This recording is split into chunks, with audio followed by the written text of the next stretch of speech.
এ বদনা এটা এসে শুনি তোর কি হয়েছে এত এত কে পারিবারিক এত সমস্যা এত শুনি আইসে দি শুনি তোর এত কি হয়েছে এত চিন্তা ভাবনায় থাকস এদিকে আহেক তো শুনি বুঝলো না কি আর কমু ও মনের কষ্টের কথা পারিবারিক কথা হ্যাঁ হ্যাঁ এসব কি বলা যায় কারো কাছে 4-5 দিন আগে বাবা যেদিন মারা গেল সেদিন সকলকেই কথা দিছি যে যার কাছে যা ঋণ পাতি করছে তা পরিশোধ করে দিল।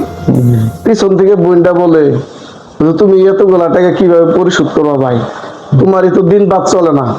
তখন আমি বললাম যে আল্লাহ একভাবে চালাবো, কিন্তু বাপের ঋণ করেছে গেছে এগুলো তো পরিশোধ দাম করে করতে হবে, তুই টেনশন করিস না, একটা ব্যবস্থা হবে।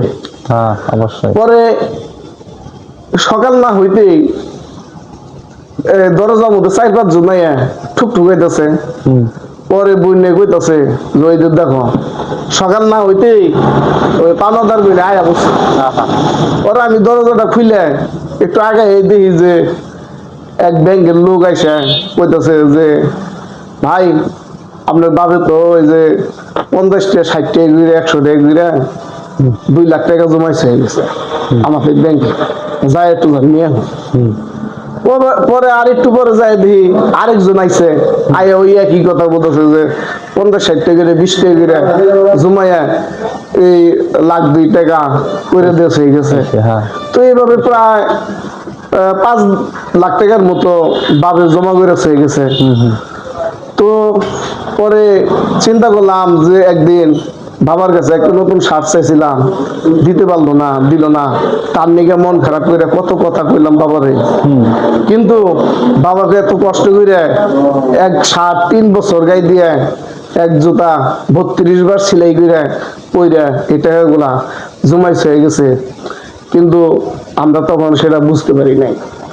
আজকে বুঝতেছি আজকে বাবা নাই, তো বাবার কাছে একটু ক্ষমাও চেতে পারলাম না। ঠিক কথা ঠিক কথা। আর বাজার সহ ঘুরে দেখি যে বাবা কোনো কারো কাছে ঋণই করে নাই, বাকি টাকি খানায়, সবার কাছে আমরা আরো টাকা পাম এরকম ভালো কথা। অথচ বাবার কাছে ক্ষমা চাওয়ার সময়টা পেলাম না।